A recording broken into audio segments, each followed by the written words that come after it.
Okay, what my wife is showing you here is the front of Adrian Alba's parking garage. Now, if you pan down a little bit, you can see where Riley Coffee is. That's the front.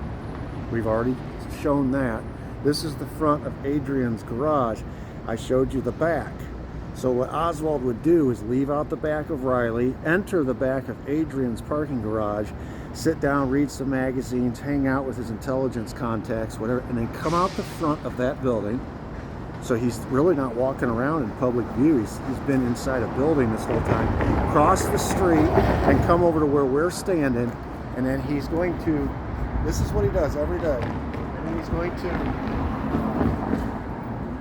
back in 1963, this was an actual street. Now it's a plaza. You can see they bricked it over. This was Camp Street, and up there is Lafayette. And on the corner of Camp and Lafayette, where this building is now, and if my wife can get that, that white building right there, that used to be what was called the Newman building. And the Newman building was Oswald's real job every day. Walk with me.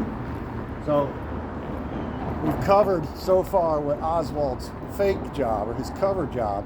He was no more a maintenance man at Coffee Company than I am a man made out of green cheese. Okay, that was not his real job. That was covered. His real job took place in this Newman building every day, and he had 3 jobs. Now, 2 of them took place in this Newman building. The 3rd job took place somewhere else in the city, and we'll get to that later.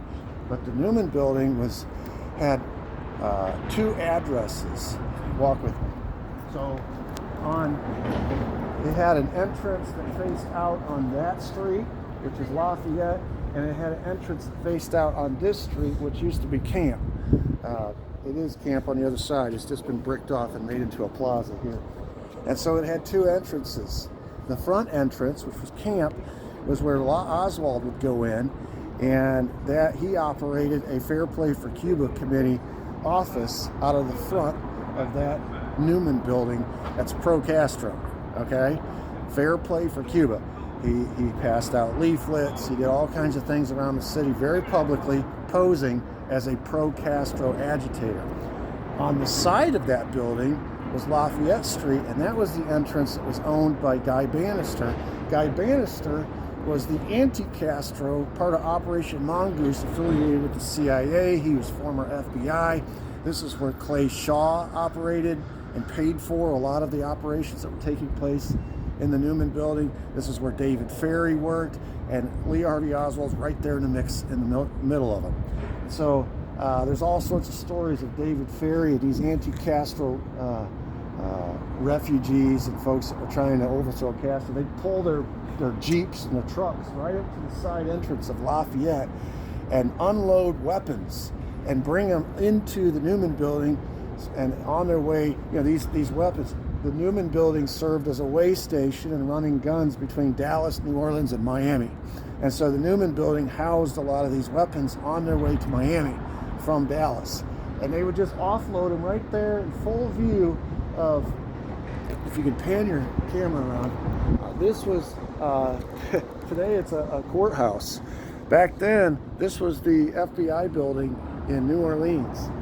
In this section of town, you had FBI, you had CIA, you had Secret Service, you had all these intelligence. It was like the heart of the intelligence community, and right in the heart of it was the Newman building, operating this pro and anti-Castro, these outfits. One was pro-Castro, the other was anti-Castro, unloading and loading weapons right in full view of everybody in front of the intelligence, sort of the heart of the intelligence community here in New Orleans.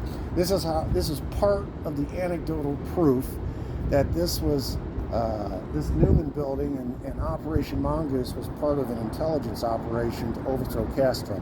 Otherwise, what they were doing at the Newman building would have certainly got the attention of all these intelligence folks that are around us and located within eyesight and certainly earshot of what was going on at the Newman building.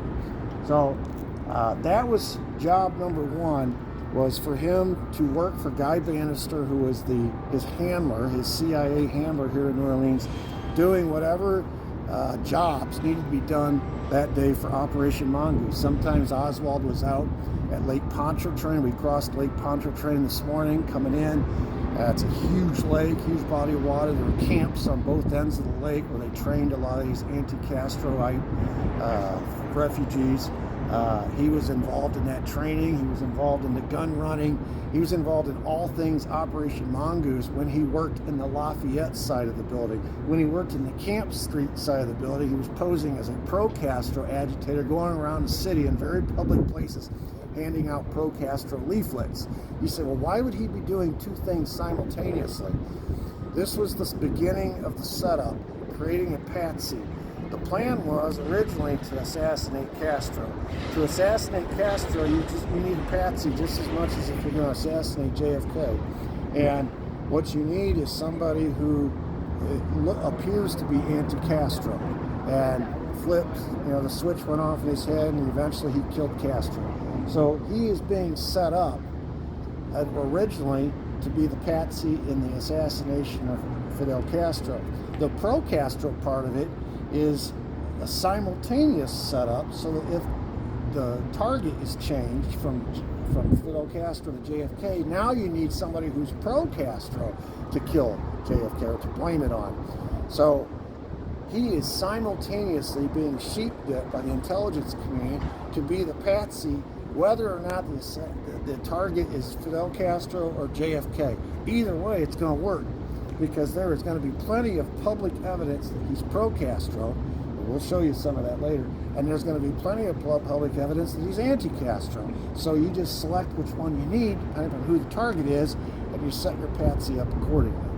And so that is his job number one, is to come in every morning, report for duty at his cover job, slip out, go through Adrian's garage, find out his intelligence assignments that day, come straight to the Newman building and find out, today, am I anti-Castro or am I pro-Castro? And that was his life in New Orleans that entire summer of '63. Okay.